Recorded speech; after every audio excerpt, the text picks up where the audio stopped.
안녕하세요. 지난 시간에 이어서 이제부터는 수나라 얘기, 수나라의 통일 이야기를 해드릴 겁니다. 이 통일이라고 하는 게 굉장히 중요한 의미가 있어요. 위진남북조 360년을 끝내고 수나라가 이제 등장을 하게 되고, 이 수문제 양견이라고 하는 분은 대단한 황제입니다. 그래서 전 세계사에서 100대 사건, 그 다음에 100장면 비슷하게 이렇게 100대의 명군을 꼽으면 수문제가 들어가요. 그리고 진짜 정치도 잘한 분입니다. 그래서 중국 역사에서 3번 정치를 잘했다고 얘기하는 게 있거든요. 이 고대 쪽, 고중세 쪽에서는 그렇게 얘기를 해요. 그게 지난 시간에도 잠깐 얘기했지만 정관해치, 당태종 이세민의 정관해치, 그 다음에 당현종의 개원해치, 그 다음에 여기 어디 갔어? 개황해치. 이렇게. 예, 그래서 수문제, 개황해치. 이게 다 연호입니다. 연호.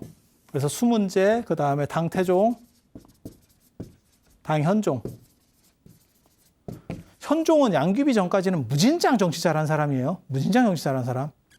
그래서 양귀비 이제 나중에 사건 터지고 나서 이제 꼬꾸라지기 시작하는 거고, 굉장히 처음에는 잘했던 사람이에요. 그래서 이게 이제 고중세 시절과 관련해서는 3번에 굉장히 이제 정치를 잘했던 시절이라고 보시면 되고, 나중에 이제 청나라 때 들어보면 강건성세, 강희제 권룡제 때, 강희제 권룡제 때, 그리고 고대사로 넘어가서 한나라 때 이야기를 보면 그때는 이제 문경지치라 해서 문제하고 경제 때, 한나라, 한고주 유방의 한나라 때는 문제하고 경제 때. 그래서 이제 축적해서 나중에 이제 무죄가, 그 자본이 축적된 걸 가지고 무죄가 한번 치고 나갔다. 제가 예전에 그런 얘기 해드렸었고, 그 다음에 강건성세 때는 뭐 러시아도 깨고 뭐 다 깼습니다. 그래서 지금 중국 영토가 이렇게 뚱뚱해질 수 있었던 게, 암탉같이 이렇게 크게 뚱뚱해질 수 있었던 게 다 그 강건성세 때문에. 그리고 지금 우리가 아는 중국 영토보다 그때 더 컸어요. 최근 들어서 이제 아편전쟁 이후부터 중국이 쫙 꼬꾸라지면서 이제 맛이 가서 그렇지 그전에 더 컸습니다. 그래서 저런 시절들이 있는 거예요. 그리고 저 때가 이제 어떻게 보면 로마를 앞지르는 395년에 로마가 분열되고, 동로마 서로마로 분열되고, 로마가 메롱 상태로다가 떨어지고 시작하고, 그렇게 해서 한 100여 년 정도 지나니까 로마가 해롱해롱할 때 중국은 통일돼서 이제 통일이라고 하는 엄청난 제국이 들어서는 거죠. 그리고 그 제국이 어떤 행동들을 하는지, 그리고 저 수문제가 그렇게 정치를 잘한 사람인데 개황해치라고, 근데 어떻게 저거를 그 다음에 아들이 한 방에 말아먹는지, 그것도 보통 대단한 능력이 아니거든요. 근데 우리도 그런 기업들이 있어요. 최근 기업들 뭘 얘기하기는 좀 그렇지만 아버지가 세워놓고 아들이 말아먹은 기업들이 있죠. 지금 이렇게 IMF 때 넘어간 기업들을 보면 한타에 끝난 기업들이 있어요. 그래서 그런 거 생각하시면 됩니다. 근데 아버지가 너무너무 잘 해놨는데 저걸 어떻게 망칠 수 있었는지. 그게 수양제. 이제 그리고 수양제가 원래는 또 제위에 오를 수 있는 사람도 아니에요. 이제 내용을 보면 차남이에요. 차남. 그리고 형이 있었어. 근데 또 엄마 입김이 작용해서 또 신기한 스토리들이 있습니다. 그리고 이 수문제가 정치를 잘한 이유 중에 하나가 뭐냐면 마누라 말을 잘 들어서 그래요. 그래서 그런 얘기 들어보셨어요? 황제 중에서 최고의 공처가 하면 수문제를 꼽습니다. 마누라. 근데 그 마누라가 너무너무 이렇게 하는 바람에 후계자까지 이렇게 바꾸는 바람에 망한 거예요. 장남을 그냥 세웠으면 됐는데 다 자기 아들인데 그거를 또 마음에 안 든다고 이렇게 바꿨더니 그 바꾼 놈이 더 상태가 메롱이었지.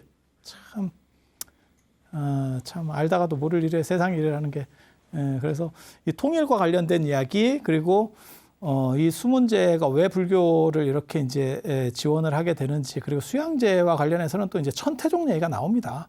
그래서 그런 이야기들을 해드릴 거예요. 그냥 전에 제가 그런 얘기 했는데 기억나시려는지 모르겠는데, 이제 통일 전 얘기예요. 통일 전에 북이라고 하는 나라가 있었고, 남방에는 이제 남조가 있는 거고, 여기에 이제 양자강, 그 다음에 회수, 그 다음에 여기 황하. 이게 나중에 이제 이 세 개를 연결하는 게 대운하거든요. 이 세 개를 연결하는 게 대운하. 그래서 북이라는 나라가 있었고 이 북이라는 나라가 이렇게 가운데가 쪼개져 가지고 북위에 쪼개져서 서위 동위로. 동위가 어디 있었을까? 동쪽에 있었겠지. 동위 서위로 나뉘는 거예요. 그리고 이게 이제 나중에 여기가 북제가 되고, 여기가 북주가 되고, 여기가 북제가 되고. 그래서 이쪽이 이제 쫙 밀어붙이면서 북주의 무제가 전체를 이제 통일하고 위쪽을 다 통일하고 밑에까지 내려가려다가 죽었다. 그리고 그 무제가 북제 무제라고 하는 사람이 패부를 단행했다. 뭐 이런 얘기를 제가 전에 해드렸었어요. 그래서 그런 정도 기본 배경 생각하시면 되고, 요 이제 북제가 여기까지 다 먹어 들어왔을 때는 남방에는 양무제 양나라가 끝나고 그 다음에 그 진패선에 진나라가 들어서는 때고, 그래서 이런 식의 대치 구도가 있었다는 정도 아시면 되고, 이 양씨가 원래는 양씨가 아니에요. 이 성씨가 보유교라고 하는 성씨예요. 전에 당태종 이세민 얘기할 때도 제가 잠깐 그런 얘기 해드렸는데 그 양반이 원래 대하씨입니다. 대하씨. 그런데 이 씨로다가 이제 바뀌는 거고, 그게 어떻게 보면 한족하로 성이 바뀌어가는 거예요. 이분도 보유교라고 하는 성씨를 가지고 있어서 보유교. 세 글자 좀 심한 것 같은데, 보통 유목민도 두 글자인데 이거 세 글자예요, 세 글자. 그런데 서위의 공제라는 사람이, 이 서위의 황제가 이 사람 아버지한테 이 수양제한테는 할아버지지, 할아버지. 여기 할아버지. 할아버지한테 양씨라고 해 이러면서 성을 준 거예요. 원래는 보유교 씨인데 너 양씨로 해 이렇게 해서 바뀌는 거예요. 그러니까 이 성이 실제로는 양견 아버지 때 바뀌었으니까 얼마 안 된 성이에요. 아니 그렇잖아요. 예전에는 왕들이 그렇게 성을 바꿔줍니다. 그래서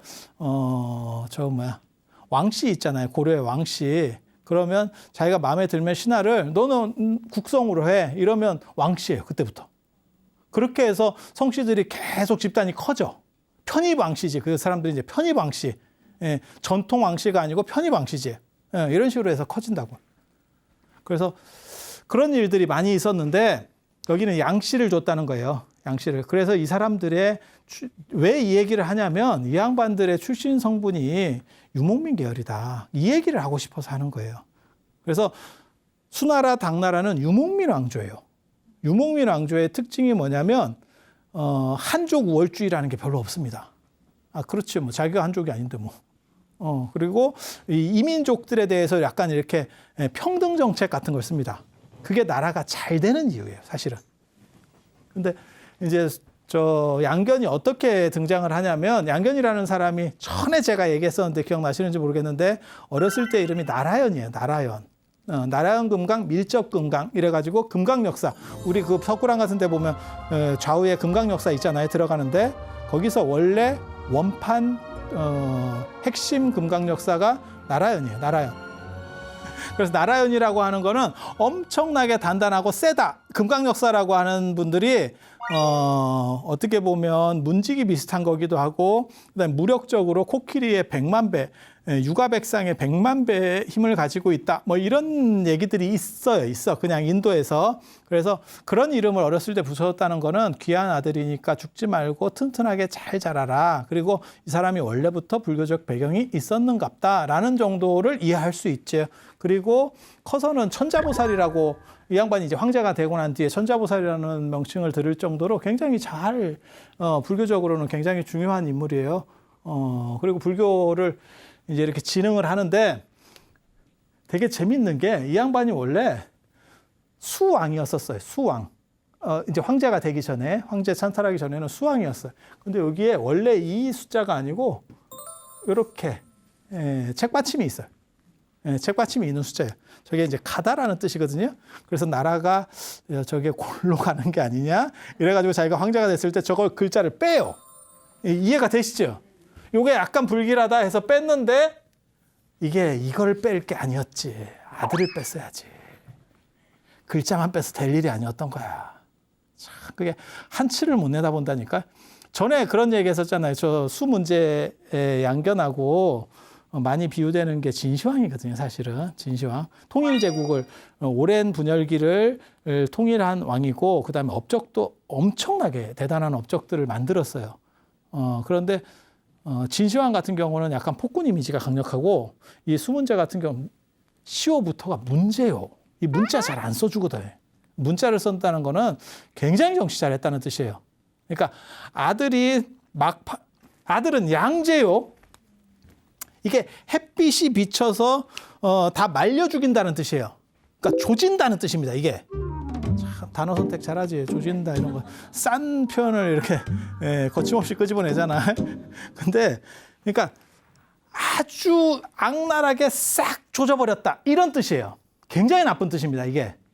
그런데 이 사람이 이렇게 되면 단명왕조이기 때문에 그 다음 왕조에서 아버지까지 끌어내리는 게 정상이거든요. 근데 아버지는 독립시켜서 올려준다고. 그러니까 수문제 같은 사람은 굉장히 대단한 사람이다. 이 정도 생각을 하세요. 그렇게 해서 이 양반이 이제 재위가 이렇게 되는데 그 전에 북주에 무제, 이 무제가 굉장히 중요하거든요. 북주의 무제가 이 북제도 밀고 그다음에 천하 통일을 하려고 패불도 시켰지만 한참 하다가 확 꼬꾸라져서 죽은 거거든요. 그런데 저 무제의 아들이 선제인데 진짜 재밌는 사람이에요. 진짜 재밌는 사람. 아버지가 쟤는 내 아들인데 상태가 안 좋대. 하고 좀 팼대. 아니 황제 아들을 패는 게 정상인가 싶기도 하고. 근데 아버지가 또 아들은 또 잘 봤어요. 나중에 보면. 그래서 아버지가 죽었을 때 아버지가 너무 늦게 돌아가셨다. 쟤는 또 그렇게 말했다는 거예요. 이게 막장 집안. 근데 어떻게 하는 줄 알아? 등극하고 불과 한 1년 만에 21살에 양위를 합니다. 야, 기가 막히지? 20살에 등극을 했는데 한 1년 만에 양위를 해. 너무 희한하지 않아요? 아니, 양위하는 스타일들이 누가 있냐면 이제 뺏겨갖고 양위하는 스타일이 있어요. 단종. 이해되시죠? 그런 경우는 뒤끝이 별로 안 좋게 끝납니다. 그리고 또 양위하는 경우가 누가 있냐면 우리식으로 말하면 이방원이 나중에 양위하잖아요. 그건 뭐냐면 세종이나 문종이나 이런 사람들이 잘 할까? 뭐 이런 생각을 하는 거죠.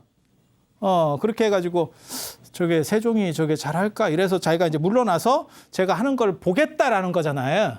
이해가 되죠? 그러니까 그건 진짜 물러난 게 아니야. 맞죠? 그러니까 세종은 그 당시에 어떻게 보면 수습.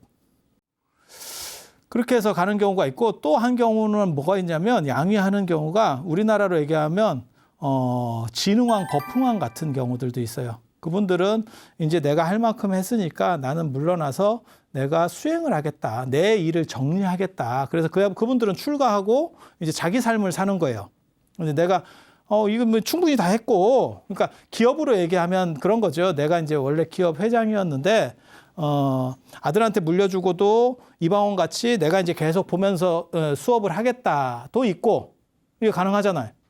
또 이제 나는 이제 할 만큼 했으니까 그건 다 네가 하고 나는 뒤에서 뭐 복지 사업이나 하고 그다음에 내가 수양할 수 있는 거나 하면서 내 인생을 정리하겠다. 이것도 가능하잖아요.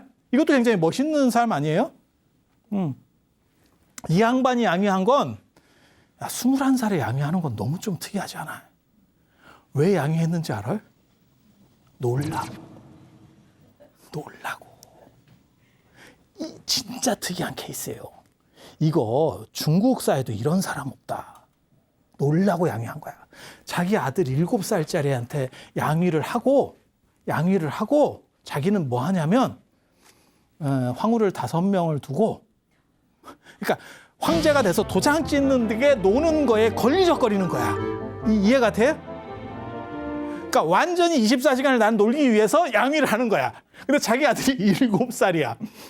이게 딱 봐도 너무 좀 안 맞죠? 상황이. 이게 굉장히 특이한 사람이에요. 그래서 이제 퍼질러게 24시간을 노는 거야. 생각보다 황제나 임금이 일이 많습니다. 여러분이 몰라서 그래요.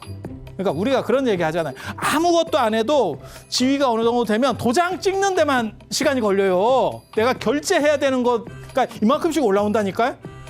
그거 보고 결제하고 옆에 사람이 이건 이겁니다. 이건 이겁니다. 아, 그래요? 이렇게 해서 이 짓만 해도 한탕 걸리는. 이게 시간이 아깝대. 아니, 근데 진짜 소신 있는 사람이에요. 그리고 진짜 잘 놀았는가 봐. 왜? 21세에 양위를 했는데 22세에 죽어요. 도대체 어떻게 놀았으면 1년 만에 사람이 죽지? 그리고 저 나이 때 저게 죽기가 쉽지 않거든. 저 나이 때 엉간히 놀아가지고는 저게 안 죽습니다. 지금 여러분들은 그렇게 놀면 죽을 수도 있지만 저 나이 때는 저게 그 시절 아니에요? 뭐 진짜 뭐 쇠도 씹어 먹는다 뭐 이러던 시절 아니에요? 저게 어떻게 20대 초반에 죽지? 모르겠어요. 양제가 아니 저 수문제가 이렇게 했는지는 잘 모르겠는데 그럴 개연성도 있어요. 지금 돌아가는 상황을 보면 그럴 개연성도 있긴 한데 아무튼 저 사람은 놀라고 진짜 소신 대단한 사람이에요. 왕이고 난 뭐고 필요 없어. 그러고 나서 자기는 양위해주고 아들한테 7살 먹은 애한테 양위를 해주고 자기는 놀아. 근데 7살 먹은 애 입장에서는 이게 뭐야? 이제 이렇게 되는 거지. 그냥 황제고 뭐고 귀찮지. 7살인데. 그래서 그 당시에 최고 외척이 누구냐면 수왕이에요. 수나라 왕. 이게 양견입니다. 수문제입니다. 그래서 이 아버지가 그 다음에 죽고 22세에 죽고 22세에 가고 그 다음에 얘가 9살 먹으면 7살에 양위 받았으니까 8살에 죽는 거잖아요. 9살에 싹 감아 먹는 거지. 그래서 자기 아들도 양위를 하는 거예요. 누구한테 양위하느냐? 수문제한테. 이렇게 양위를 하죠. 그러니까 2대에 걸쳐서 계속 양위만 하는 거야. 하나는 21세에 양위하고 하나는 9살에 양위하고. 요거는 단종 같은 양위지. 네, 단종 같은 양이죠. 그리고 수양제가 저게 이제 정통성이 약하기 때문에 외척으로서 이제 들어오니까 굉장히 잔인하게 죽입니다. 그 전에 있는 왕실들을 또 싹쓸이해요. 마치 이성계 쪽에서 고려 왕씨들 싹쓸이하듯이 쫙 죽인다고. 죽인다고. 잔인하게 다 이제 저 집단들이 가거든요.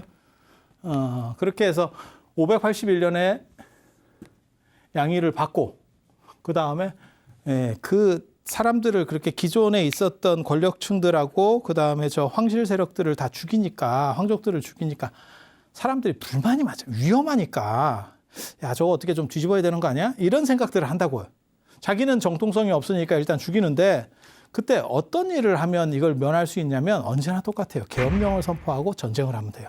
그게 남조로 내려가서 이 진나라를 공격하는 겁니다. 그러니까 여기는 지금 북제, 무제가 다 통일해 놓은 거잖아요. 그리고 이 사람들 2명 제끼고 자기가 여기를 먹었고 저거를 싹 죽이기 시작하니까 여기 사람들이 웅성웅성 뒤에서 이제 꿍시렁거리는 거죠. 그러니까 계엄령 선포해서 이렇게 치고 내려가는 거예요. 근데 이 진나라도 마지막에 가면 다 이렇게 약간 사치와 향락 이런 게 있어요. 그래서 정신 못 차리고 있다가 위에서 내려오니까 이제 끝나는 거죠. 그래서 문제는 저렇게 하면 안 된다라는 생각을 해서 굉장히 근검한 이러한 정치들을 합니다. 이러다가 훅 가는구나. 사치하면 안 되겠다. 그리고 그 사치하면 안 되는 이유가 뭐냐면 마누라가 세요. 마누라가 세. 마누라가 세. 마누라가 이 집안은 진짜 이 선비족 최고의 가문이거든요. 독고 가문. 야, 뭐 저런 집안이 있나 싶어요. 이게 이제 독고가라가 이 수문제 부인인데 이게 굉장한 여걸입니다. 굉장한 여걸이에요. 그래서 수문제가 즉위하는데도 엄청 힘을 보태줘서 사실은 즉위하는 거예요. 근데 저 양반이 첩두는 꼴을 못 본다네. 되게 재밌어요. 그래서 수문제는 배다른 아들이 없어. 첩이 없어. 황제인데 첩이 없어. 이 양반이 수문제 부인이잖아요. 황후잖아요. 이 양반 언니가 누구냐면 북주의 무제의 부인이에요. 북제 무주의 부인이에요. 북주 무제의 부인이에요. 그리고 이 양반의 또 다른 언니는 누구냐면, 그러니까 당나라의 개국한 황제가 우리식으로 하면 이성계 같은 분이 이연이거든요. 당고조 이연. 그리고 요 밑에가 당태종 이세민, 그 다음에 당고종 이치 이렇게 내려가는 거거든요. 이 양반 부인이에요. 이 양반 엄마예요. 엄마. 이 양반 엄마. 그래서 한 집안에 황후가 셋이 나와요. 세 나라의 황후가 한 집안, 한 엄마 배에서. 아니, 놀랍지 않아? 아니, 놀랍지 않아? 아니, 좀 놀라봐. 그 세상에 그런 집안도 다 있어. 저는 저게 가능한가 싶은 정도의 뭐 그런 거예요. 그래서 한 집안 사람이 황후가 셋이나 나와. 그래서 굉장히 자존심이 셌던 것 같아요. 그래서 이 양반이 이제 문제를 일으킨다고. 거기까지는 좋았어. 그렇게 해서 뭐 남편 뭐 바람 피는 꼴도 못 보고 걸리면 죽어. 걸리면 죽어. 걸리면 죽어. 그 실제로 그 뭐 여자 하나 이렇게 어떻게 하다가 죽여버렸습니다. 네, 죽여버렸습니다. 그리고 그거를 남편만 그런 거를 못 보는 게 아니고 자기 자식도 그렇게 하지 말라고 교육시킨대. 자식한테도. 그리고 대신들도 그렇게 하지 말라. 일부일처제야. 일부일처제의 화신이야. 야, 이거 이제 무서워서 바람을 못 피는데, 이게 첫째 장남인데 내가 보기에는 얘가 착해요. 얘가 착해. 그래서 뭐가 있냐면 엄마가 그렇게 하지 말았겠는데 그러면 이렇게 안 보이게 해야 될 거 아니에요? 어머니 저는 그냥 이렇게 하고 살래요. 뭐 이런 식으로 했는가 봐.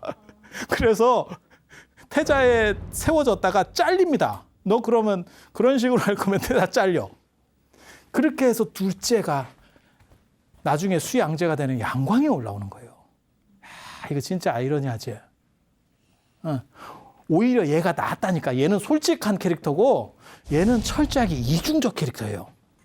그래서 내가 원하는 거 있을 때는 참는 식으로 싹 갖다 어머니 돌아가실 때까지는 본색을 안 드러내더라고요. 진짜 막장이 이제 또 터지는 거예요. 진짜 막장 터지는 거예요.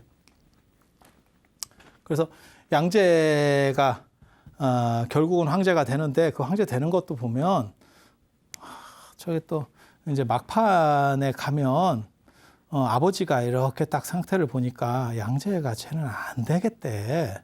그래서 다시 양용으로 바꿀까? 뭐 이런 걸 해요. 그리고 또 양제가 저게 또 엄청난 실수를 합니다. 아버지한테 찍히는 그게 이제 선화부인이라고 이 진나라 공주가 있어요. 이 진나라 공주 되게 이뻤대요. 되게 이뻤대. 그게 이제 아버지 첩으로 이렇게 이름이 걸려 있었는데 그걸 또 뭘 어떻게 했대. 그게 지금도 엄청난 문제가 될 수 있는 사건이지만 왕조국가에서 그건 있을 수가 없는 일입니다. 그래서 아버지가 이제 뚜껑이 열려가지고 이걸 다시 일로 바꿔야겠다라고 하니까 얘가 이게 위험하구나 이렇게 생각해서 어떻게 했을 것 같아요? 아버지를 보냈대요. 아버지를 보냈대요. 아버지를 제거하고 그러니까 친위 쿠데타지. 왕자의 나이지 일종의. 그래서 아버지를 죽이고 자기가 황제로 다 올라와 버리는 거예요. 그러니까 양제는 처음부터 굉장히 좀 특이한. 근데 어디까지 믿어야 될지는 잘 모르겠어요. 왜냐하면 양제가 너무너무 폭군으로 몰려있는 사람이라서 우리식으로 말하면 연상호 같은 겁니다. 그렇다 보니까 나쁜 건 아무튼 양제한테 다 몰려있어. 지금 현재로서 어디까지가 진짜인지 정확하게 알 수는 없지만 나오는 거는 이건 뭐 한묶음이에요. 이게 도대체 이게 인간인가 싶은 정도의 거리들은 다 있어요. 그래서 아버지를 제끼고 그러니까 어떻게 보면 어머니의 마지막 욕심이 진짜 잘 해보려고 했던 거지. 그렇게 해서 양제가 등장하게 되는 그런 이유가 되죠. 그래서 이 양제도 처음에는 괜찮았어요. 그리고 군사적으로도 굉장히 대단합니다. 왜냐하면 이 남쪽에 진나라 정벌할 때 아버지가 진나라 정벌할 때 사령관으로 보내거든요. 사령관으로 보냈더니 이거를 효율적으로 잘 이겨요. 그래서 능력을 발휘해줬지. 아무튼 굉장히 특이한 캐릭터입니다. 굉장히 특이한 캐릭터고 이 양반도 굉장히 불교적이에요. 그리고 남쪽으로 내려왔을 때 나중에 이제 이 사람들은 북쪽 사람이니까 남쪽으로 내려왔을 때 봤었던 게 이제 만나게 되는 게 천태종의 지자대사입니다. 천태지의라고 하는 분이에요.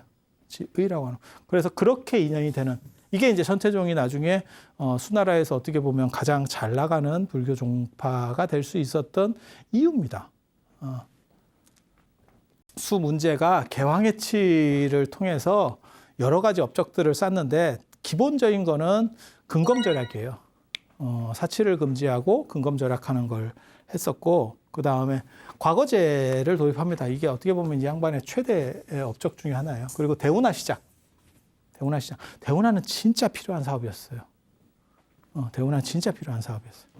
그리고 여러분들이 잘 모르시는데 이제 통일제국이 되면 왜 무리해서 자꾸 토목공사를 하느냐라고 하는데 토목공사를 할 수밖에 없습니다. 토목공사라든지 전쟁을 일으키든지 둘 중에 하나는 무조건 해야 돼요. 이유가 뭐냐면 통일 상태가 되면 무슨 일이 벌어지냐면 거기에서 포로들이 전쟁 포로들이 많이 생기거든요.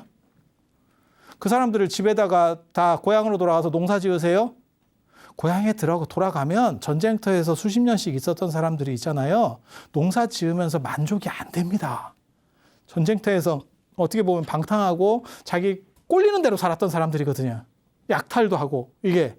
그런데 거기서 땅 갈아먹으면서 이게 될 것 같아요? 그러면 불만이 나온다고. 뭐 어느 때는 어땠는데. 그리고 얘네들이 어느 정도 모이면 이게 위협 세력이 돼요. 이해가 되시죠? 그래서 어떻게 해야 되냐면 얘네를 돌려보내는 게 아니고 최대한 그러니까 무기를 뺏어서 해결되는 문제가 아니라니까요. 최대한 얘네가 못 돌아가고 그 다음에 밥을 주는 공공근로를 하게 돼요. 그런 게 대운하 건설 같은 겁니다. 그러니까 국가적으로 필요한 사업. 진시황도 그렇게 해서 만리장성 수축 같은 걸 하는 거예요. 그래서 걔네는 공공근로로 죽을 때까지 가는 겁니다. 안 그러면 힘 풀릴 때까지. 이해가 됩니까? 그렇게 가야 안전해요, 제국이. 제가 만약에 황제거나 안 그러면 그 당시에 신하였어도 저도 그런 의견을 냈을 거거든요. 풀어주는 건 너무 위험해. 수십만의 남성을 그것도 군인이었던 사람들을 풀어준다는 건 너무 위험한 일이에요. 그러니까 그런 일들을 벌이는 거예요. 근데 수 문제가 진짜 대운하를 이제 파기 시작하거든요. 그게 맨 처음에 어디 팠냐면 이거 파기가 너무 어려운데? 맨 처음에 판 거는 여기 장안, 여기가 원래 대흥이라고 한대요. 대흥? 아니, 그 당시 이름이 대흥입니다. 지금 장안입니다. 지금은 서안이지. 장안. 우리가 제일 잘 아는 명칭은 장안. 그래서 요 장안하고 요렇게 물기를 붙이는 이런 작업을 했어요. 이렇게. 그리고 강남하고 이렇게 뚫으려고 이제 작업들을 하니까 무슨 일이 벌어지냐면, 백성들이 너무 힘들어 합니다. 이러니까 수문제가 뭐라 그러냐면, 그러면 그만할까? 그러니까 사람이 착해. 어진 사람이죠. 어진 사람이야. 그리고 나중에 이제 수양제는 그걸 이제 밀어붙여서 다 성공을 해내는 거고. 그래서 진시황하고 이제 비교를 해보면 수문제를 비교하면 진시황에 두 가지 업적이 있어요. 큰 토목공사로는 만리장성 수축. 중국을 대표하는 만리장성 수축. 그 다음에 제도로는 군현제입니다. 그리고 수문제 같은 경우는 대운하 시작. 대운하 진짜 중요한 겁니다. 만리장성하고 비교도 안 돼요. 대운하가 훨씬 중요한 거예요. 대운하는 뭐하고 똑같은 거냐면 우리나라로 따지면 경부고속도로 뚫는 겁니다. 박정희 대통령 때 경부고속도로 뚫는 거. 이게 엄청나게 중요한 사업이거든요. 그게 없으면 물류 유통 자체가 안 되는데. 그래서 대운하라고 하는 거고, 그 다음에 과거제. 군현제 지금까지도 쓰고 있는 거고, 지금 우리가 군현제를 지금까지 쓰고 약간씩 바뀌었을 뿐이지만 실제로 군현제를 지금까지 쓰고 있는 거고, 그 다음에 과거제도 바뀌었지만 기본 틀은 그대로 쓰이는 거죠. 지금 뭐 국가고시라든지 이런 거 다 과거제하고 비슷한 거잖아요. 그전에는 귀족제였다면 저게 왕권 강화를 위해서 과거제를 하는 거예요. 왕권 강화를 위해서.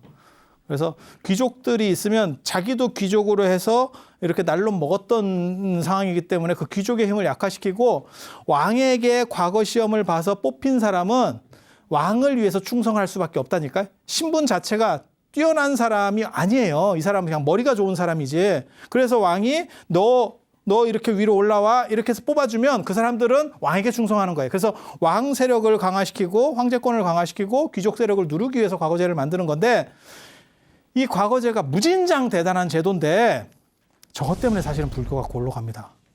수 문제는 생각지도 못했는데 저것 때문에 나중에 불교가 골로 가요. 과거제를 보면 무슨 일이 벌어지냐면 과거 시험을 보기 위해서는 텍스트가 있어야 될 거 아니에요. 그 과거 시험의 텍스트에 불교 과목이 못 들어가는 거예요.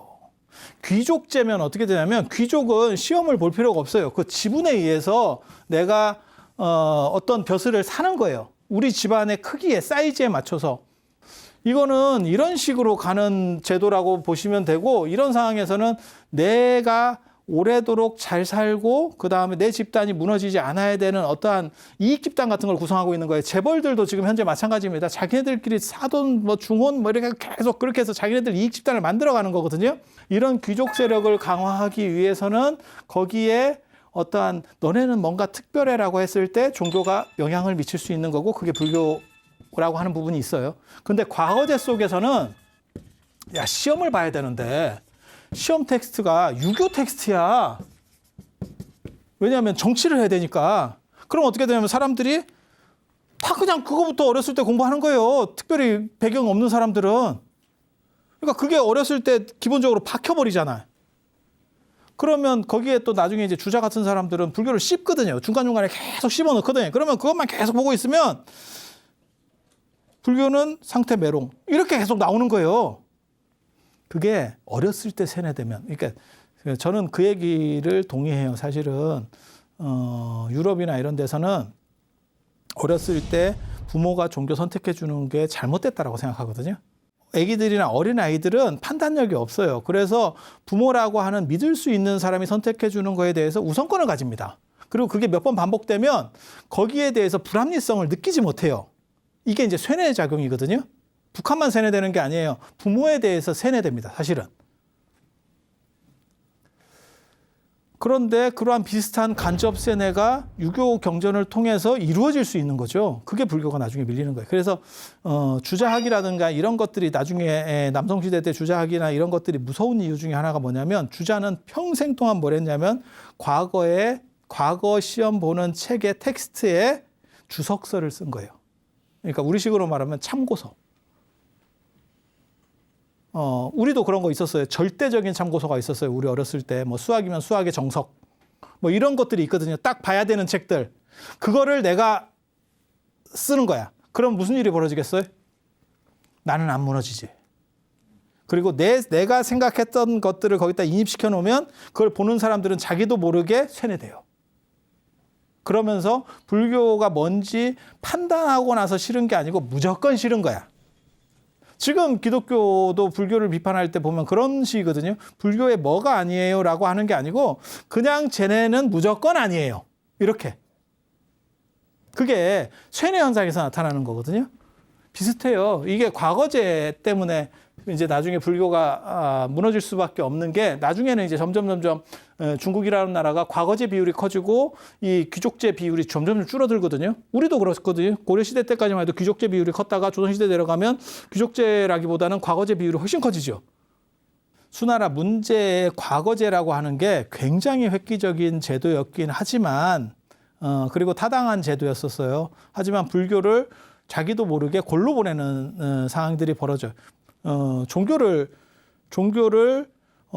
정치인 뽑는 데서 기본 과목으로 넣을 수는 없거든요. 이게 참 아이러니였었어요. 그렇게 해서 점점 저쪽으로 이제 기울기가 조금씩 저쪽으로 가게 되는. 그리고 유교는 왜 위진남북조 시대, 그 다음에 수나라, 당나라라고 하는 다 불교 시대를 거치면서 유교는 왜 살아납니까? 라고 물어보는 사람 자꾸 있거든요. 저것 때문에 살아나는 거예요. 과거제가 있기 때문에 어쩔 수가 없어. 걔네는 무조건 어느 정도는 계속 지분을 줘야 돼. 과거제가 있으면. 방법이 없어. 완전히 드러낼 수가 없어. 그러니까 조선 정치사에서 불교는 드러내도 돼. 근데 고려시대 때도 유교는 드러낼 수가 없어요. 다. 정치를 돌려야 되니까. 그래서 그런 문제들이 있는 거예요. 그래서 제가 과거제 때문에 불교가 골로 갔다라는 얘기 내가 하는 거라니까. 딴 사람들이 이런 거 못 찾아요. 나는 왜 하필 동아시아에서 불교가 넘어갔을까를 쭉 추적을 해보면 과거제라고 하는 게 있어요. 과거제. 그게 이제 이 수문제가 했었던 업적 중에 하나고, 그리고 이게 이제 비견되는 거고, 그 다음에 이게 비견되는 건데, 대운하가 만리장성보다 훨씬 대단한 일입니다. 만리장성이라고 하는 거는 중국을 닫는 거예요. 여기까지만 중국 이러면서 자기를 닫는 거고, 저 대운하는 남북을 통일시켜가지고 어떻게 해서든지 하나의 거대한 중국을 만들어 보겠다라고 하는 거예요. 원래 중국이라는 게 화북 쪽만 중국이에요. 여기 이제 만리장성이 있으면 요만큼만 중국이에요. 진시황 때도 요만큼 중국이에요. 근데 위진남북조 시대 때 강남으로 한족들이 쫓겨서 내려갔죠. 그리고 여기에서 여기 상황을 보니까 여기가 강남을 수향이라 그러더니 물의 고향이라고 하거든요. 그래서 저기는 이모작 삼모작도 가능하고 물산이 풍부해요. 화북에서는 벼농사도 안 됩니다. 여기는 밭농사밖에 안 돼. 근데 여기는 벼농사도 돼.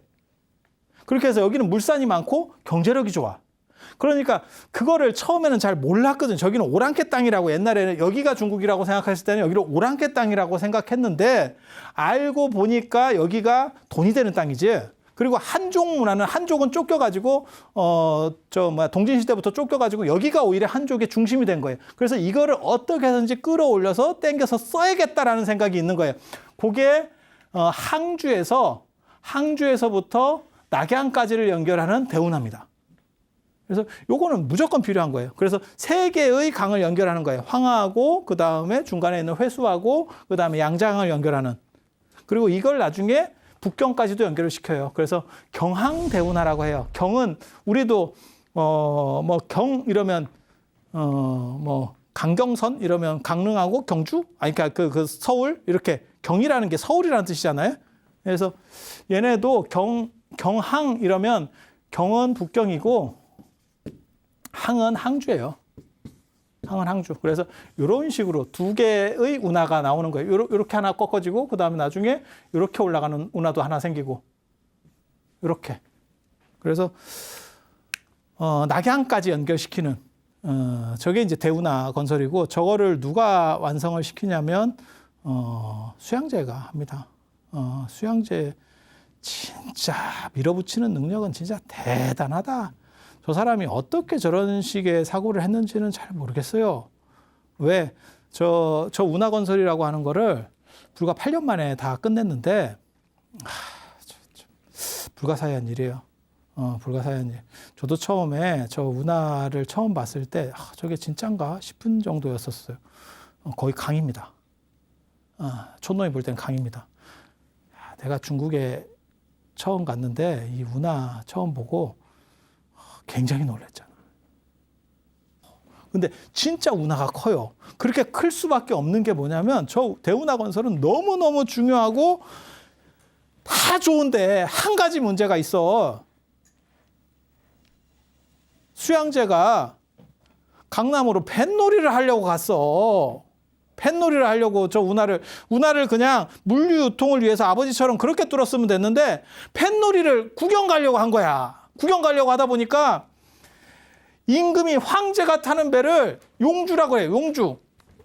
용이 용이 상징이잖아요. 이게 배인데, 그래서 대용주인데 도대체 얼마나 큰 배인지를 모르겠어.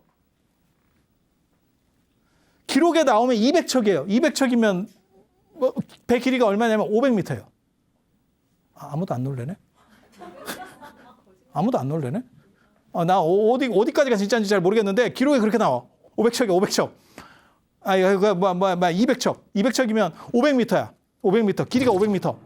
폭이 한 100m 돼. 그런데 거기에 호위선이 한 1000척 된대. 그게 다 내려가려니까 바닥을 겁나 파고 옆에를 엄청 파지 않으면 배가 못 가요. 무진장 크게 판 거야. 무진장 크게. 저게 그냥만 팠으면 진짜 성군 소리 들었을 거예요. 근데 그걸 롤러를 3번을 그 3번 가면서도 또 저가 주변에 삥을 다 뜯어요. 그거 탁 다니면서 다 그쪽에서 부담이야.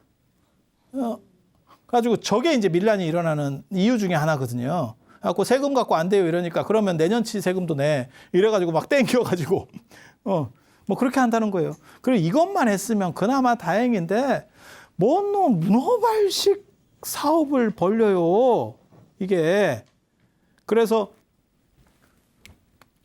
동쪽에 낙양을 수도로다가 옮기면서 낙양을 완전히 하나를 만들어내고 그러니까 서울 만들듯이 하나를 만들어 버리는 거예요. 그거 하나 만들고 고구려한테는 또 왜 저렇게 들이박는지를 모르겠어. 나 참. 저게 이제 고수전쟁이라고 고구려하고 4차 전쟁이 벌어지거든요.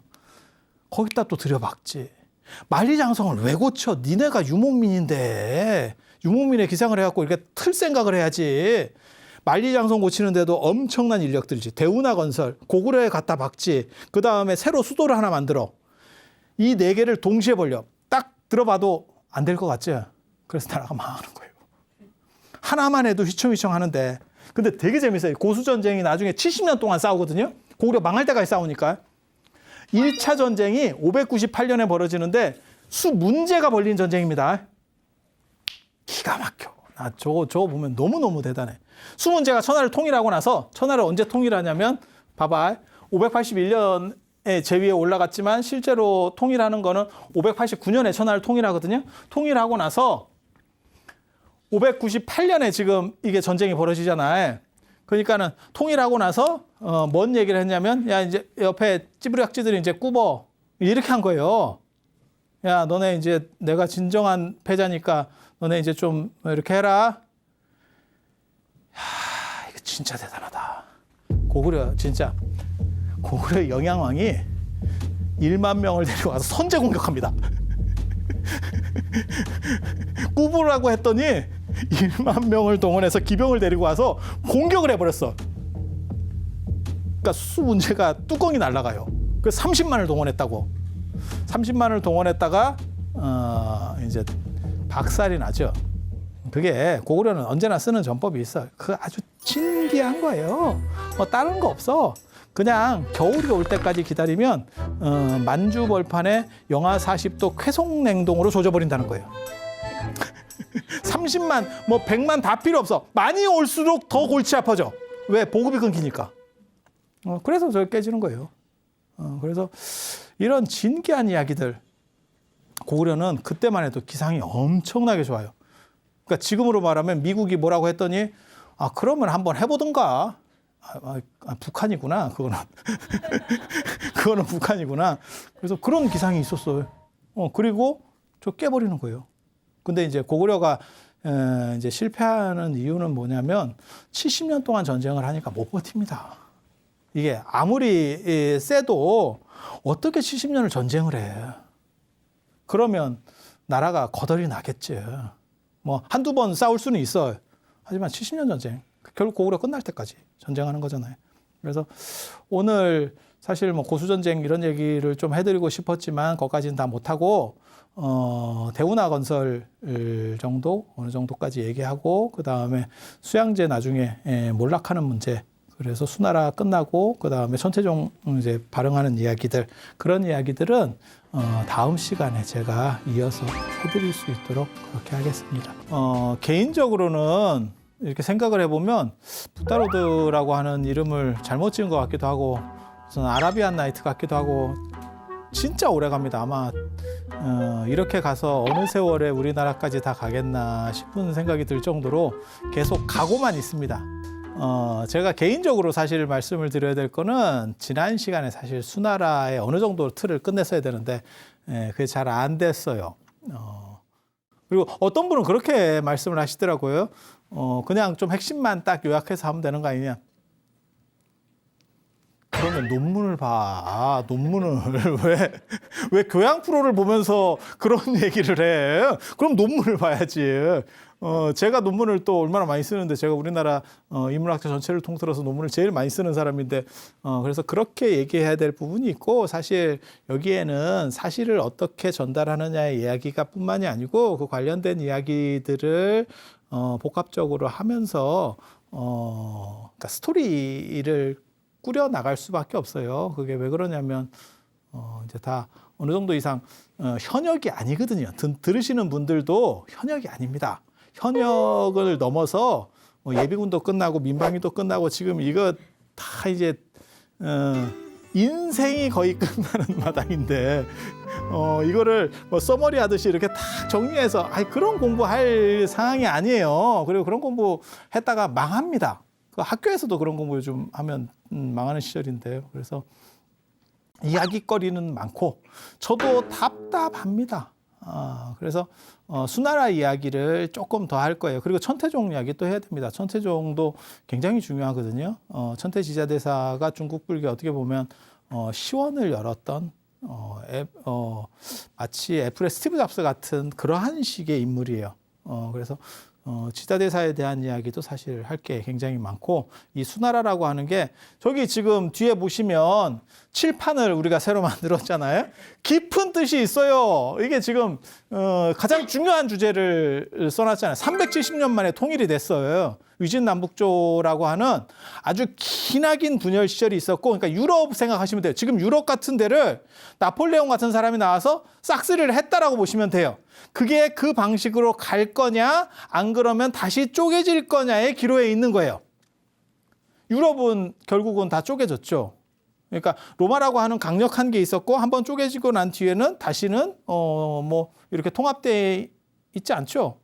그래서 그걸 통합하려고 열심히 노력을 해서 지금 뭐 EU 같은 걸 만들었고 또 이제 영국 같은 경우는 내가 굳이 거기 있어야겠어? 그래서 브렉시트를 해서 나가버린 거고 뭐 이런 여러 가지 사건들이 있죠. 근데 중국은 이때 이제 또 재통합이 되고 그 통합의 어떤 완성을 이룬 370년이면 굉장히 긴 거예요. 370년 동안 분열돼 있었던 상황에서 저게 통합이 효율적으로 작동할 수 있느냐? 그래서 수나라가 굉장히 중요한 겁니다. 진시황의 진나라라고 하는 것도 마찬가지 굉장히 중요한 거예요. 거기서 그 사람들이 조금만 삐딱하면 다시 재분열하는 상황들이 연출되거든요. 그래서 굉장히 위험한 상황에서 그걸 잘 처리해내는 게 수문제. 수문제. 그래서 수문제 얘기 지난 시간에도 했는데 뭐 잠깐만 해드리면 수문제가 천자 황제라고 자기를 얘기할 정도로 그러니까는 보살천자 자기 불교를 그 당시 쓸 수 있었던 지배 이데올로기가 없어요. 제가 전에도 말씀드렸지만 삼국지 나올 때 한나라 말에 삼국지 나올 때 벌써 유교가 거의 힘을 못 쓰고 있거든요. 통치 이데올로기 이런 거 작용 자체를 못 합니다.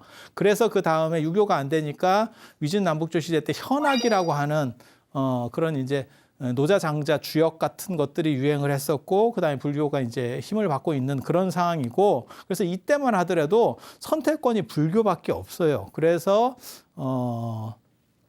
수나라에 저 통일군 주인 이제 수나라 문제가 이제 불교를 통해서 결국 전체를 이제 화합시키고 하나로다가 370년을 쪼개져 있었는데 얼마나 서로 다양성들이 이렇게 돼 있겠어요. 그러니까 우리도 마찬가지예요. 남북한이 예를 들어서 370년 동안 쪼개져 있다가 통일됐다고 생각을 해보세요. 그걸 하나의 나라로 얘기할 수 있을까요?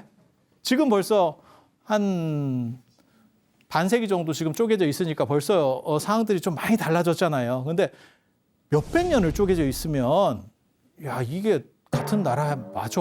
이제 이런 생각들이 있겠죠. 그래서 그걸 어떻게든지 하나로 화합시켜야겠다. 근데 그 화합의 촉매제 역할을 하는 그게 불교. 만약에 유교로 했으면 저때 잘 됐으려는지 잘 모르겠습니다. 근데 불교는 사성평등이라든지 그 다음에 또 어떤 작용들을 하냐면 이민족들, 그러니까 민족에 대한 것들, 그러니까 계급이나 민족이나 이런 것들과 평등이라고 하는 개념들이 굉장히 강해요. 유교 같은 경우는 중화주의이기 때문에 중국 사람들을 높이고 다른 사람들을 이렇게 좀 낮추는 게 있어요. 근데 저 시절만 하더라도 이민족이 벌써 한 370년 동안 북방에 있는 이민족들이 내려왔기 때문에 그 사람들을 차별할 수 있는 상황이 아닙니다. 그리고 아까 지난 시간에도 제가 말씀드렸지만 이 수나라 양제 문제 이 사람 아버지 성이 보유교라고 했었죠. 보유교. 그러니까 선비족이에요. 그러니까 자기네들이 이민족이라고 해요. 그래서 한족적인 개념으로는 처리를 할 수가 없습니다. 그래서 유교 같은 거 잘못 쓰면 나중에 어떤 일이 벌어지냐면 유교는 철저하게 중국 사람 중심입니다. 그래서 이민족들을 전부 다 낮춰보는 거거든요. 그래서 우리도 그런 거 있잖아요. 동이, 서육, 남만, 북적 한 번씩은 다 들어보셨을 거예요. 주변 사람들을 전부 자기보다 낮은 오랑캐로 보는 거예요. 그리고 그게 지금 현대 중국까지도 사실 유전되는 겁니다. 그래서 중국이 주변 국가들하고 평화롭게 가는 경우가 없어요. 현대 얘기하는 거예요. 현대도. 주변 국가랑 전부 마찰이에요. 왜? 서로 잘해보자라고 하는 게 아니고 너네는 우리보다 좀 나아라는 생각들을 계속 깔고 있는 거예요. 그래서 그거 유교는 저런 식 구조기 때문에 한족 중심일 때는 문제가 없는데 이민족하고 섞여 있을 때는 저거는 통치 이데올로기로서 작동을 못 합니다. 그래서 이제 불교 같은 경우는 어차피 부처님이 주장하신 것 자체가 뭐 남녀평등이라든지 사성평등이라든지 뭐 민족과 뭐 이런 거 신분 이런 거 다 필요 없고 그냥 불교 안에서 그대로 평등하다라고 하는 그런 개념성이 있고 이게 어떻게 보면 근세인식이에요. 요즘 들어서 나오는 그러니까 민족이나 성이나 뭐 이런 차별들을 다 넘어서는 얘기 때문에 그걸로 이제 통일의 지배 이데올로기로서 작동력이 충분히 가능하고 그걸 이제 수나라 문제가 선택을 하는 거죠. 그래서 자기는 천자보살이야 라고 얘기를 하는 거고 그리고 이 양반이 이제 선택하는 게 아쇼카가 차지하는 역할이 굉장히 큽니다. 불교적으로. 그래서 양무제 얘기할 때도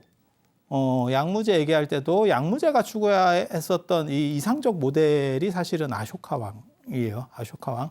그리고 우리나라의 성왕, 백제 성왕, 아쇼카 왕이에요. 그래서 전륜 성왕. 그러니까 전륜 성왕 아쇼카를 상당히 유사 개념이라고 보시면 돼요. 그러니까 전륜 성왕은 거의 전설적인 이런 상징적인 인물이라고 보시면 되고, 그러니까 실제 했었던 사람은 아니고 불교가 말하는 이상군주고 그 이상군주가 현실에서 드러난 사람이 아쇼카라고 보는 거거든요. 그래서 아쇼카하고 전륜 성왕을 비슷하게 봅니다. 그래서 아쇼카가 물론 전륜 성왕이라고 해야 되는지 모르겠다. 왜냐면 이게 좀 복잡해요. 이런 얘기하면 또 그런데 인도 사람들은 이 우주에 동서남북에 대륙이 있다라고 봤어요. 그래서 동승신주, 서우아주, 남선부주, 북구로주 이렇게 4개의 대륙이 있다라고 봤는데 그래서 우리가 남선부주 얘기를 계속 하는 거죠. 어디서 하냐면 여러분이 귀가 밝으시면 다 들을 수 있어요. 축원할 때 남선부주 해동 대한민국 이게 여기에요. 여기. 그래서 요 하나를 전륜 성왕이 있는데 전륜 성왕이 족보가 있어요. 그래서 하나의 대륙을 다스리는 사람이 천륜, 2개면 그 다음에 동륜, 3개면 은륜. 이 전륜에서 륜자가 계속 상속하는 거예요. 다 하면 금륜. 이게 이렇게 포함되는 거예요. 그러니까 전륜 성왕 계열에 여러 개 등급이 있는 거예요.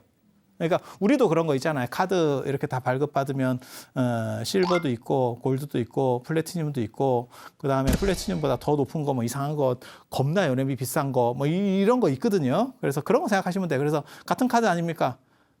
그렇긴 한데 약간 다르지. 그런 정도 생각하시면 돼요. 그래서 이제 아쇼카 왕은 이 전륜 성왕이라고 보는 거예요. 이런 정도로다가 판단을 해요. 그래서 실제적 모델로 전륜 성왕은 추구 대상인 거고 실제 모델로서 추구하는 사람은 아쇼카 왕입니다.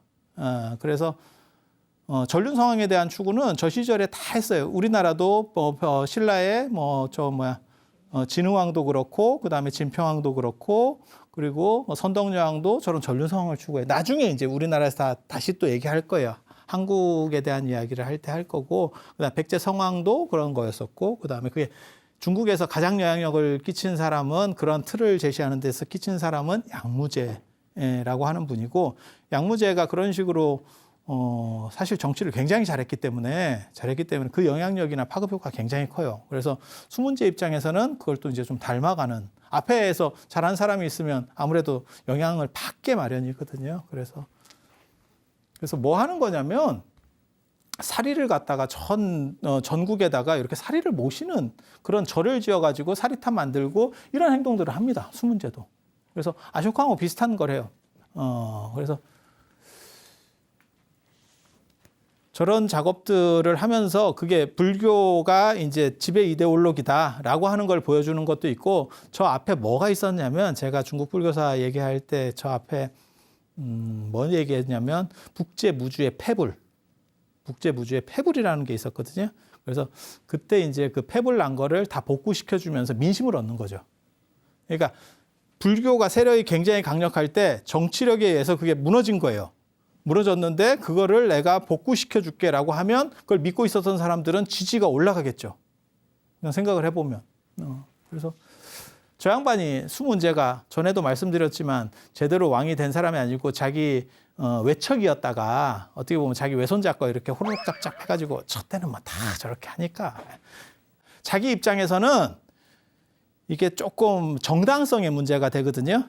실제로 세조도, 우리나라 수양대군 세조도 단종코 이렇게 싹 해갖고 먹고 나서 그런 비슷한 행동을 합니다. 그게 상원사 와가지고 상원사 중창하면서 뭐 문수보살을 칭견했다 어쩐다, 그게 비슷한 뉘앙스라고 보시면 돼요.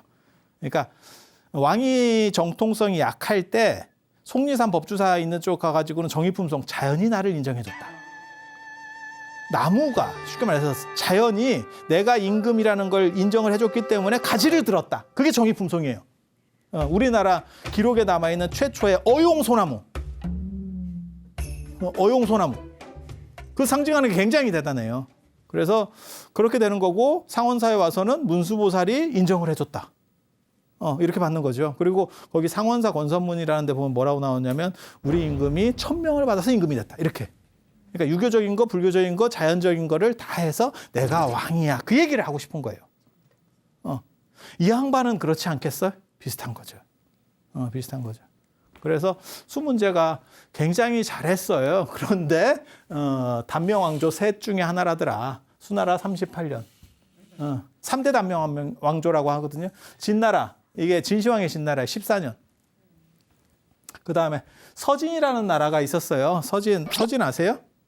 꽃보다 할배 그 이서진 뭐 이런 거 말고, 서진이 누구냐면, 서진이 어떤 왕조냐면 위나라, 조조의 위나라, 이렇게 삼국지 맨 마지막에 보면 사마씨가 이렇게 또 후루룩 짭짭 하잖아요. 이렇게 하다가 싹 해가지고 그게 서진.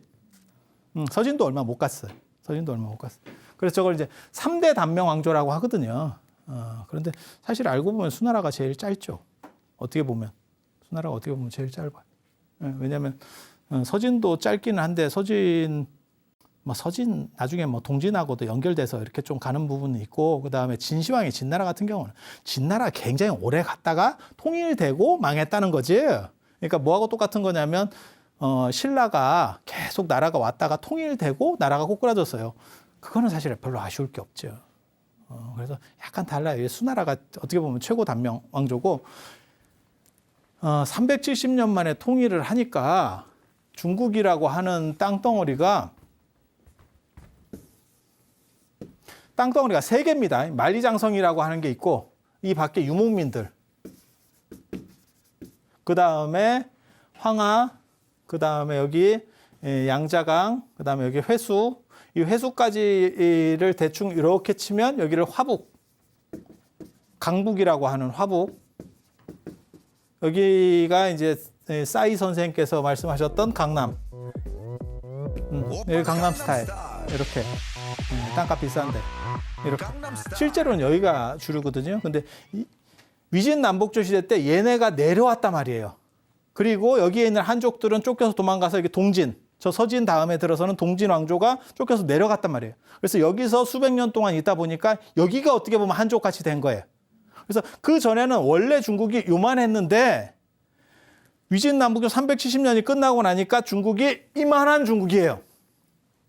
이걸 저는 뭐라고 얘기하냐면 공룡의 탄생이다. 중국이 로마를 이길 수밖에 없었던 두 가지 이유가 있거든요. 저 시절에 로마 쪽을 보면 서로마 동로마하고 쪼개져서 로마가 힘을 못 쓰고 약간 매롱 상태에 있었고 중국은 떡대가 3배로 커지고 있어요. 지금도 마찬가지지만 중국이 미국 다음으로 전 세계에서 뭐 2번째 강하네 어쩌네 한 이유가 뭐예요? 떡대죠. 1인당 국민소득 이런 건 우리나라보다도 한참 안 되는 거잖아요. 떡대가 큰 거잖아요. 떡대가. 그 떡대의 기반을 만들었죠. 기반을 만들었죠. 그래서 이렇게 되면 뭐가 있냐면 이 세계 문화층을 어떻게 융합할 것이냐라고 하는 게 굉장히 큰 화두로다가 내려가는 거예요. 화두로. 그걸 수 문제가 해내는 거예요. 수 문제가 그 기틀을 다 다져요. 다 다졌는데 그 아들이 수양제가 다른 방식의 후루룩 짭짭을 했죠. 그냥 말아먹은 거죠. 당대에 말았죠. 아버지 고생 많이 하셨어요. 어떻게 보면 참 아쇼카 왕 아버지하고 똑같은 거잖아요. 아쇼카 왕 기억나십니까? 아쇼카 왕 아버지가 빈두사라 왕 아들을 열심히 노력해서 101명을 낳았잖아. 아쇼카 왕이 싹 죽였잖아. 싹 죽였잖아. 아버지가 그렇게 힘들게 공을 들였는데 보통 노력에 요즘 같으면 진짜 국가적으로 상을 줘야 될 거예요.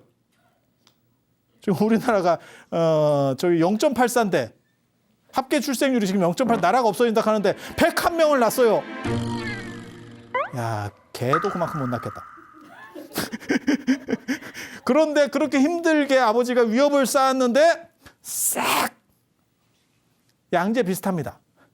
양제 비슷합니다. 물론 이제 정치하는 걸로는 완전히 다른데 그래서 이 통일이라고 하는 개념을 진짜 잘 이해하셔야 돼요. 나중에 천태종에서 계속 나오는 게 일념삼천, 삼재원용, 그 다음에 뭐 회삼귀일 이런 얘기들이 나오는데 그 나중에 천태종 할 때 계속 제가 얘기를 해드릴 거예요.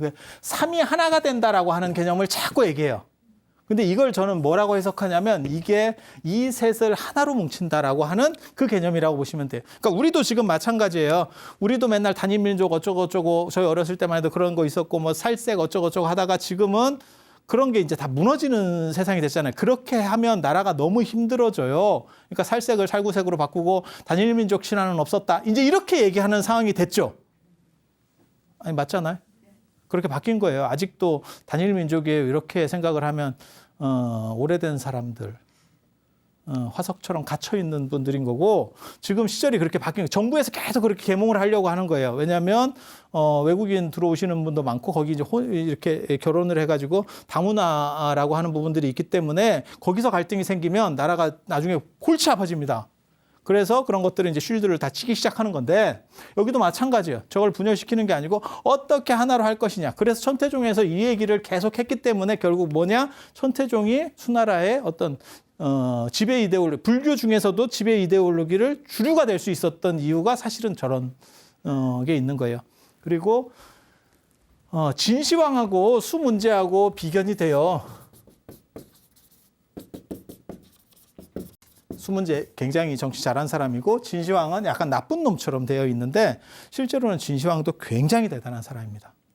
저는 진시황이 문제가 있다라는 생각을 별로 잘 안 합니다.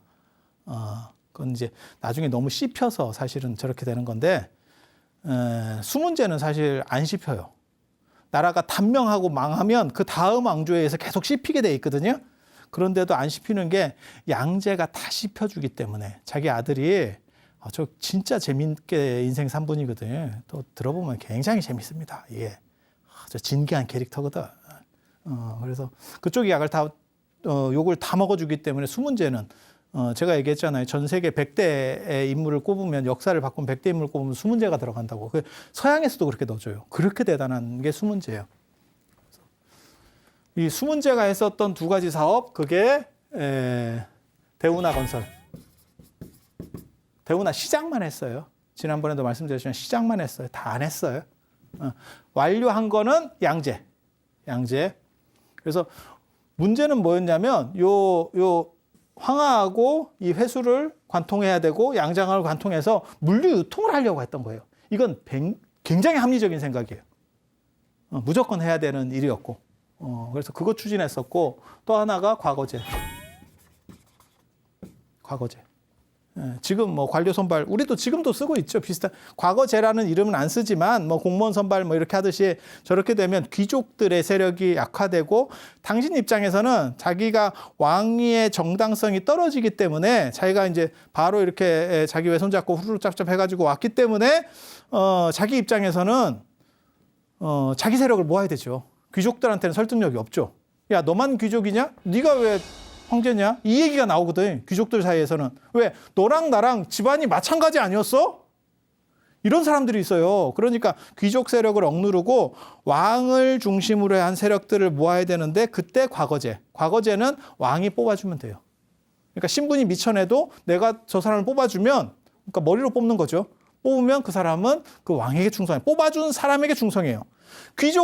귀족이 관료로 나가면 누구에게 충성하느냐? 귀족제는 지분이기 때문에 뽑아준 사람에게 충성하는 게 아니고 우리 집안에 충성을 합니다. 그래서 과거제를 만든다는 게 왕권을 강화하려고 하는 거예요. 그래서 저 시스템이 지금까지 내려오고 있다는 거. 중세 유럽 이런 데 없었습니다. 저런 관료제, 과거제라고 하는 개념 자체가 중세에 없었어요, 유럽에. 그러니까 엄청나게 빠른 거예요, 저거. 지금 엄청나게 빠른 거예요. 그래서 이 두 가지가 있고, 그 다음에 진시황도 똑같은 생각을 하는 거죠. 진시황은 아시다시피 만리장성. 이게 엄청난 토목공사예요, 둘 다. 전 세계적인 토목공사입니다. 만리장성도 진짜 지학스러운 토목공사거든요. 대운하도 엄청난 거예요. 대운하도 엄청난 거예요. 대운하 나중에 이제 판 거 봐봐. 1,500km야. 1,500km를 삽으로 팠대. 1,500km를 돌리면 우리나라를 감습니다. 아니, 생각을 해봐. 중장비도 아니고 삽으로. 삽으로. 야, 삽으로 1,500km 대단하지 않아요? 그렇게 가는 거예요. 그렇게. 이거 엄청나거든요. 그리고 이때 쓰던 게 군현제. 그러니까 지금까지 어떻게 보면 중국에 남아있는 거라고 보시면 돼요. 이것도 지금 어느 정도 남아있고, 이거는 지금 전 세계적으로 일반화됐죠. 군현제. 물론 이름들은 약간 다르지만 저거 그냥 일반화돼 있죠. 그리고 저것도 군현제라고 하는 것도 마찬가지예요. 황제가 이렇게 땅을 다스리면 여기에 봉건 제후들이 있는 거죠. 이 제후들이 조금만 황제가 이렇게 좀 회롱회롱하면 이거 치고 올라와 버리거든. 그러니까 안 되겠다. 이걸 전부 군현으로 바꿔가지고 관리를 다 임용을 해야겠다. 지금 우리가 보는 것처럼. 그러면 한 사람이 치고 못 오죠. 뭐 전라도 도지사, 경상도 도지사 이런 분들이 제가 대통령 어떻게 해보겠습니다. 이렇게 나오기 굉장히 어렵거든. 지금 다 이렇게 좀씩 나눠져 있으니까. 그렇게 해서 그러니까 옛날 사람들이 저 제도를 왜 만들었느냐? 황제권 강화예요. 정확하게 말하면 황제권 강화. 그런데 합리적이기도 했다. 그러니까 지금까지 쓰고 있죠. 그래서 그렇게 해서 수나라가 지배 이데올로기가 그 수나라의 천태종이 나중에 지배 이데올로기로 될 수 있었던 건 사실 이 세 가지를 다 평등 구조에서 합의시킨다라고 하는 그 천태 사상에서 굉장한 타견이에요. 그리고 그걸 개성하는 게 나중에 이제 화엄 사상이고, 그래서 화엄 사상이 당나라 때 지배 이데올로기 비슷하게 될 수 있었던 이유고, 이게 이제 나중에 우리 삼국시대 때 삼국 통일하고 나서도 비슷한 상황이 벌어지는 거예요. 화엄 사상 이렇게 가는 거고. 저 대운하를 완성하는 건 사실은 수양제인데 이 수양제가 너무너무 여러 가지를 벌렸어요. 그중에서 제일 이해할 수 없는 게 만리장성 수축입니다. 저건 미친 짓입니다. 저는 청나라가 잘했다고 생각해요. 청나라처럼 만리장성 밖으로 나갈 수 있는 게 중요한 거지. 만리장성을 수축한다는 건 뭐냐면 수나라 자기네 지금 황실이 여기서 내려온 사람이거든요. 여기에 만리장성을 수축하고 있다는 얘기는 뭐냐면 이걸 보수하고 있다는 게 돈도 경제적으로 많이 드는 일이지만 여기를 포기하겠다는 얘기예요. 미친 짓입니다. 그러니까 세계적 경영이라는 개념이 떨어지는 거예요. 그게 어떻게 보면 수양제의 한계적인 거예요. 자기 아버지하고 달라요. 그릇이 다릅니다. 자기 아버지하고 그릇이 다릅니다. 그리고 이 수문제가 정치를 굉장히 잘하는 저희 이제 개황이치라 그래서 이게 내나 제위관 내도록 문제 제위관 내도록 이제 저게 이제 개황해치라고 하는데 저번에 잠깐 말씀드렸어요. 개황해치 이래서 개황해치 나중에 당태종의 정관해치 그다음에 양귀비 당현종의 개원해치 이래서 3대치라고 굉장히 정치를 잘했던 시절인데 이 양반의 특징은 뭐냐면 이게 이제 개황해치인데 이 양반은 딱 해보고 좀 안 될 것 같으면 물러납니다. 그러니까 대운하가 건설이 필요하다는 걸 알아요. 그렇게 해서 시도를 다 하고 있는데 사람들이 너무 힘들어한대. 그러니까 그러면 내가 민심을 수습하는 차원에서 그만할게. 필요하지만 백성이 힘들다면 나는 양보할 수 있어. 굉장히 어려운 겁니다. 황제로서 굉장히 어려운 겁니다. 우리도 겪어봤잖아. 우리도 한반도 대운하 뭐 이런 거 당신 임기 안에 다 하려고 하잖아. 사람들이 반대하니까. 그거 굉장히 어려운 거예요. 지금 세상도 그러는데 황제가 그것도 통일을 시킨 황제가 백성들이 힘들다 하는데요. 그러면 야 좀 쉬었다 하자. 이렇게 이게 수문제의 가장 위대성인데 이게 1차 고구려 전쟁 때도 나타나요. 고구려가 저거 진짜 희한한 일이다. 대륙이 통일되니까 그 전에는 대륙이 통일되기 전에는 이 옆에 있는 나라들이 다 좋아요. 상황이. 왜냐하면 쪼개져 있으니까. 근데 여기가 통일되면 이 옆에 나라들 입장에서는 난리가 납니다. 주변 국가 입장에서는. 왜냐하면 등치가 이따시만한 센 놈이 딱 떴는데 야 내가 너네랑 같은 체급이 아니야. 큰형님으로 오셨다. 알아서 겨. 이렇게 얘기한단 말이야. 거기에 돌궐이나 이런 거 다 기었습니다. 티벳도 기고 아유 제가 몰라봤어요. 이렇게 다 조선이라고 하는 나라도 그렇잖아요. 조선도 명나라에 제대로 한번 싸워본 것도 아니에요. 이성계가 쿠데타 일으키고 나서 화령하고 조선하고 둘 중에 하나 정해주시면 국호로 쓰겠습니다. 이렇게 해서 그냥 가서 기는 거예요. 명나라도 그 당시 신생국가입니다. 조선만 신생국가가 아니고.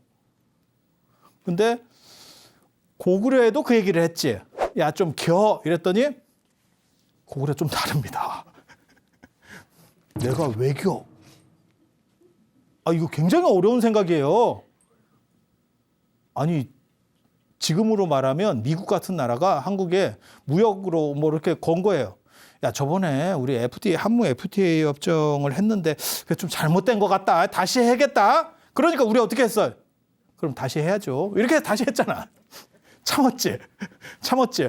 근데 고구려는 어떻게 한 거냐면 뭔 개 풀 뜯어 먹는 소리래. 이러는 식으로 나가는 거야. 중국한테 지금 중국 인접 국가에서 여러분 아시는지 모르겠는데 유일하게 그런 식의 행동 패턴을 보이는 나라가 딱 한 나라 있습니다. 베트남입니다. 베트남만 그렇게 행동합니다. 다른 나라들은 전혀 다 그렇게 못해요. 일본은 원래부터 대척점으로 있었던 나라고 다른 나라들은 이렇게 그래도 쟤네랑 그렇게 나쁘게 하면 안 될 것 같아. 뭐 이런 생각을 하는데 베트남은 그래서 베트남 해역에는 불법 조업도 별로 없어요. 우리나라 해역에 불법 조업 들어오시는 거 아시죠? 이렇게 중국 배들이 이렇게 오는 거 아시잖아요. 그럼 우리가 해경으로 해서 막 쫓아내고 뭐 이런 거 하잖아요. 베트남 포격합니다. 포격하면 안 옵니다, 걔네도. 아니, 침몰시키려고 하는데 어떻게 가? 아무리 그래도 고기 잡으러 갔는데 침몰되겠는데? 우리나라는 그렇게 못합니다. 그 정도까지 못합니다. 그러면 굉장한 외교 분쟁이 붙겠죠.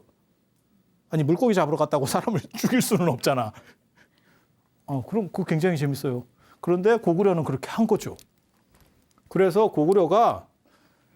고구려도 이때부터 이제 전쟁이 시작되는데 고수전쟁하고 그다음에 고당전쟁 바로 또 이어서 계속 하잖아요. 이 영양왕이라는 사람이 진짜 대단해요. 영양가 있는 사람이에요. 진짜 왜 뭔가 잘 몰라서 그래요. 저 사람이 혼자 다 막은 거예요. 저 4차례를.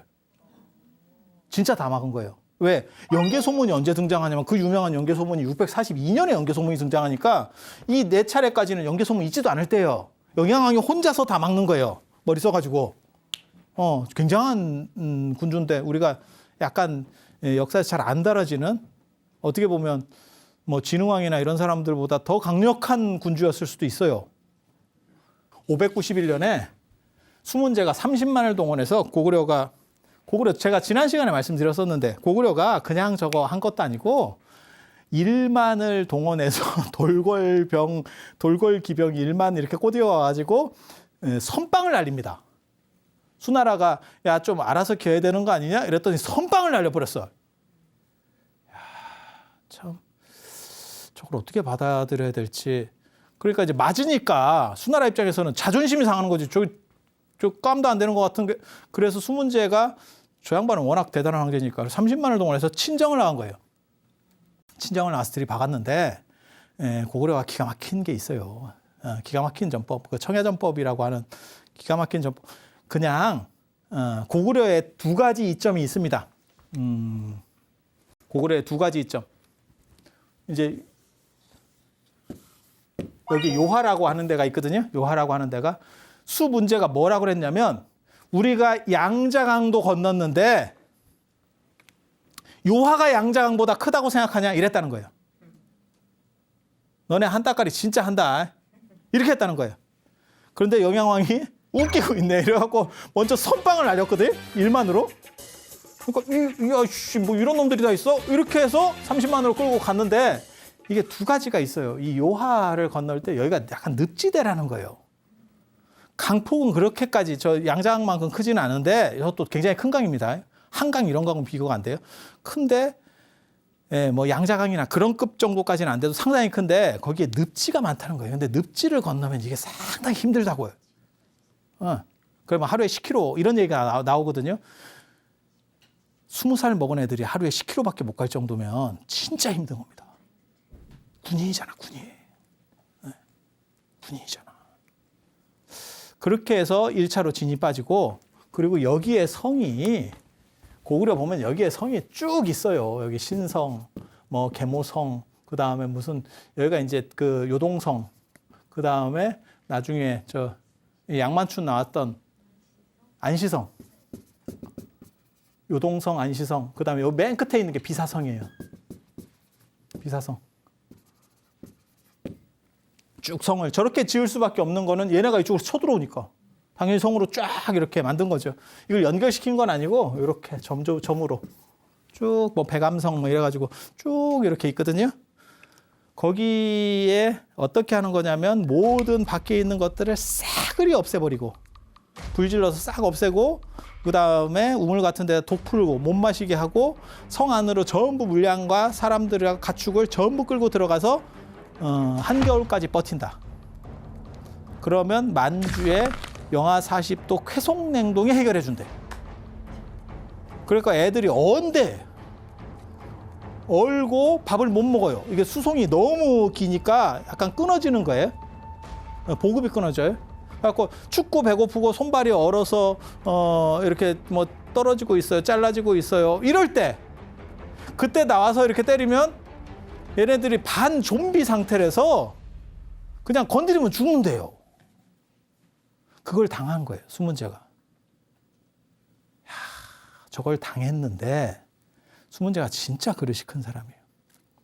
당하고 나서 쪽팔리잖아.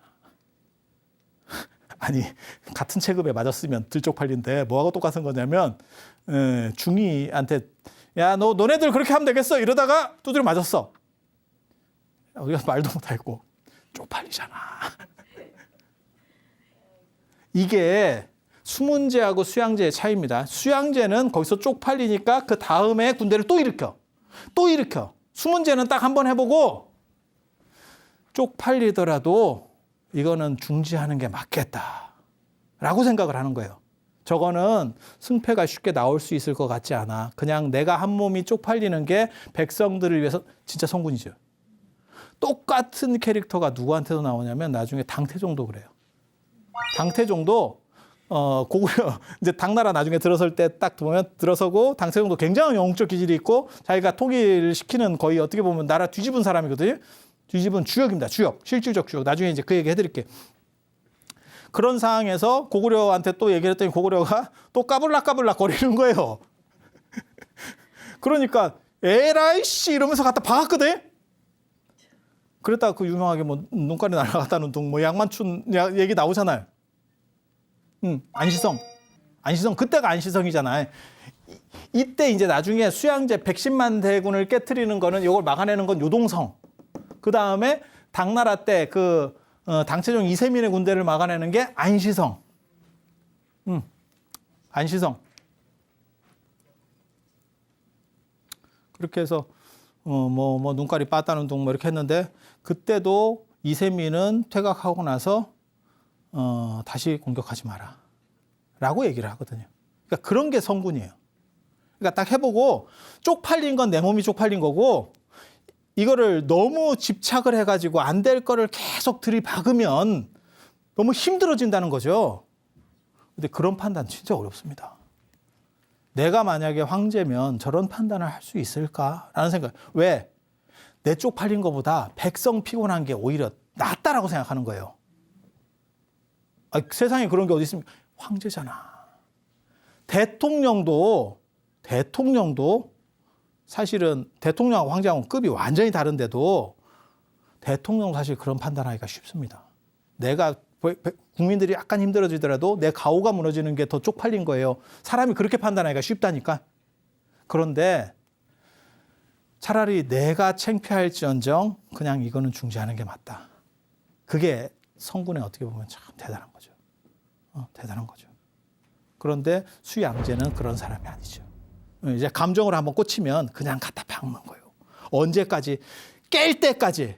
그런데 문제는 안 깨졌죠. 안 깨졌죠. 그게 이제 수나라가 나중에 골로 가는 이유 중에 하나거든요. 그래서 이 고수전쟁도 물론 대단하지만 수양제가 4가지 일을 벌리는데 이제 엄청난 일을 벌리는데 그게 만리장성 수축이라고 하는 거고 저는 이게 제일 안 좋았었던 판단이라고 봐요. 자기가 이민족이면서 이민족과 금을 그으려고 했었다. 그리고 그 세력이 이미 엄청나게 강력한데 이미 대륙을 장악하고 있었는데 그리고 낙양에 또 다른 수도를 만들어요. 하나의 수도를 더 만들어. 그건 나중에 제가 대운하 얘기할 때 같이 해드릴게요. 왜 낙양을 수도로 건설해야 되는지. 거기까지밖에 물이 안 들어와. 대운하 거기까지밖에 안 들어와. 수도인 장안. 그 당시는 대흥이 장안이거든요. 이 대흥이라고 하는 데까지 물이 안 들어와. 그 밑에 물이 안 들어온다는 거예요. 저 대운하 밑에서 이게 여기까지 안 올라온다는 거예요. 낙양까지는 가는데 여기 장안까지 못 간다고. 거기에 바위가 있어서 그래요. 지주지엄이라고 아주 중요한 바위가 있어서 그래요. 그래서 이제 저쪽에 도시 하나를 더 건설하는 거. 그것도 엄청난 규모죠. 엄청난 규모죠. 그리고 또 뭐가 있냐면 대운하 판 거. 대운하 판 거. 그리고 고구려에 갖다 들이박은 거. 4가지의 엄청난 하나만 벌려도 큰일일 것 같은 걸. 그리고 여기에 나중에 양주에 또 도시를 자기 어떻게 보면 위락시설 같은 걸 강남에다 또 만들어요. 그래서 멋있게 살긴 했는데 상당히 좀 무모합니다. 무모합니다. 그래서 나중에는 이 양반이 브레이크 없는 빠꾸 없는 인생을 살아요. 나중에는 안정시켜도 될 것 같은데 왜 저렇게 행동을 했는지 몰라. 브레이크가 풀리고 어느 순간에 넘어버리니까 자기도 그걸 해결을 못했는가 봐. 그래서 맨 마지막에 수양제가 했었던 얘기들을 보면 굉장히 좀 비극적입니다. 뭐라고 얘기하냐면 자기 황후한테 누가 내 목을 취해갈지 잘 모르겠다. 내 목이 누구한테 떨어질지 모르겠다. 그리고 독약 같은 걸 좀 준비해서 여차하면 마셔야 될 수도 있다. 뭐 이런 얘기들을 했다는 거예요. 그러니까 그걸 반전시키려고 생각을 해야 되는데 사람이 맥이 풀린 거죠. 어떤 경우들이 있냐면 그런 거 있어요. 뭐 주식 투자 같은 거 너무 크게 했다가 한 번에 망하면 조금 이렇게 추스려가지고 그래도 뭐 전셋집이라도 남길 수 있는데 그거 남겨서 뭐 하냐. 사람이 맥이 풀리는 거죠. 아무 의욕이 없어. 그렇게 되는 경우들이 있습니다. 살다 보면. 내가 그걸 뭘 추스려서 어떻게 하겠어. 딱 그런 거죠. 그래서 이 비극적인 이야기, 이 수양제와 관련된 이러한 비극적인 거, 그 다음에 수양제 하면 또 천태종이에요. 천태지자대사가 수양제하고 아주 친하거든요. 그래서 이건 좀 재밌는 건데 내가 이런 얘기 해줘야 되는지 내가 잘 모르겠다. 수양제가 제가 판단하기로는 중국 전 역사를 통틀어서 가장 매로인 군주입니다. 백성들한테 가장 고통을 많이 줬던 군주예요. 그런데 불교는 의외로 수양제를 잘 안 씹어. 왜? 불교에는 잘해줬어. 불교에는 잘해줬어. 그 중에서 가장 대표적으로 꿀을 빤 게 천태종. 그래서 천태종이 갑자기 신생종단이면서 떡상을 하게 되는 그게 이제 수양제 스토리하고 연결돼서 나오게 됩니다. 근데 오늘은 뭐 거기까지는 못 갈 것 같고 다음 시간에 수양제 얘기, 그다음에 천태종 이야기 이런 것들을 섞어서 또 들어갈 수 있도록 그렇게 하겠습니다. 자, 들어주셔서 감사합니다.